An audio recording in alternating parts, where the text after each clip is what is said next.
વધુ એક મહત્વના સમાચાર આવી રહ્યા છે રાજકોટથી। રાજકોટની અંદર મોહન કુંડારિયાને ટિકિટ મળતા ક્યાંક ને ક્યાંક ભડકો જોવા મળી રહ્યો છે।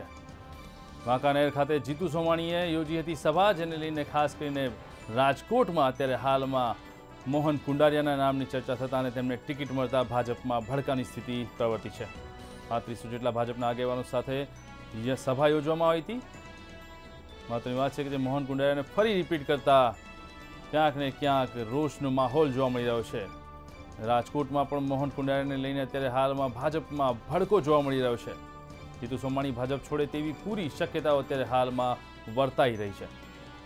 પક્ષમાંથી જીતુ સોમાણી ચૂંટણી લડી શકે તેવી શક્યતાઓ હાલમાં પ્રબળ બની છે। વાંકાનેર કુંડાળામાં ચૂંટણી લડી ચૂકેલા હાલમાં મોહન કુંડારિયાની ટિકિટને લઈને ક્યાંક ને ક્યાંક ભાજપમાં ભડકાની સ્થિતિનું નિર્માણ થયું છે।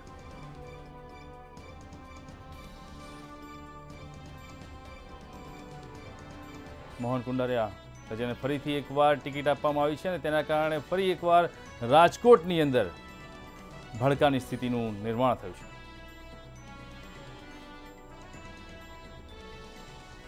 આજ મુદ્દે આપણી સાથે જોડાયા છે સંવાદદાતા બળદેવ। બળદેવ, જણાવશો કે જે રીતે રાજકોટની અંદર મોહન કુંડારિયાને રિપીટ કરતા ક્યાંક ને ક્યાંક ભાજપમાં ભડકાની સ્થિતિ સર્જાઈ છે, શું કહેવું છે? જી બિલકુલ જણાવી દઉં કે જે રાજકોટમાં મોહન કુંડારિયાને રિપીટ કરાતા મોરબીમાં જે વાંકાનેરમાં એક જીતુ સોમાણીજી છે તેમને જે છે તે ટિકિટ તેમને જે મળી અને તેના વિરોધમાં 3500 જેટલા તેમના ભાજપના કાર્યકર્તાઓને સાથે મળી અને એક સભા યોજી અને તેમાં તેમને એક વાત કરી છે કે ટિકિટ જે રિપીટ કરી છે તેના વિરુદ્ધમાં કે અમે હવે અપક્ષ લડશું, ભાજપમાંથી અમે હવે કદાચ રાજીનામું આપશું તેવી એમને વાત જણાવી છે। જી જે રીતે અત્યારે હાલમાં વિરોધની સ્થિતિ જોવા મળી રહી છે, ખાસ કરીને કયા કયા મુદ્દાઓ છે જેના કારણે વિરોધ ઉપસ્થિત થયો છે? હા, મુદ્દા જોવા જઈએ તો એક વાત હતી કે જે લોકોને કે કાર્યકર્તાઓ, પાયાના કાર્યકર્તાઓ જે છે તેને પણ ક્યાંક ચૂંટણી લડવાનો ચાન્સ મળવો જોઈએ, એકને એક વ્યક્તિને ન મળવો જોઈએ।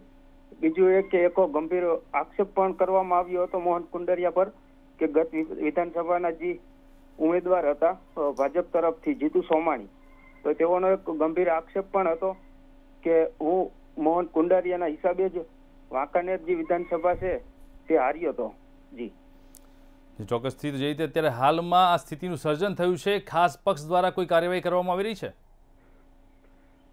જી ચોક્કસથી કે હાલ જે પરિસ્થિતિનું નિર્માણ થયું છે તેમાં તો વાંકાનેર ભાજપના તમામ નેતાઓ જીતુ સોમાણી સાથે છે અને ત્યારબાદ જે ભાજપના આગેવાનો છે તે જીતુ સોમાણી સાથે વાતચીત કરી રહ્યા છે। જી આભાર। હજુ આપણે જે રીતે અત્યારે હાલ રાજકોટની અંદર ક્યાંક ને ક્યાંક સ્થિતિ ગરમાઈ છે। રાજકોટમાં પણ ભાજપની અંદર ભડકો જોવા મળી રહ્યો છે। મોહન કુંડારિયાની રિપીટ કરવાની થિયરીને લઈને ક્યાંક ને ક્યાંક ભાજપમાં ભડકાની સ્થિતિનું નિર્માણ થયું છે।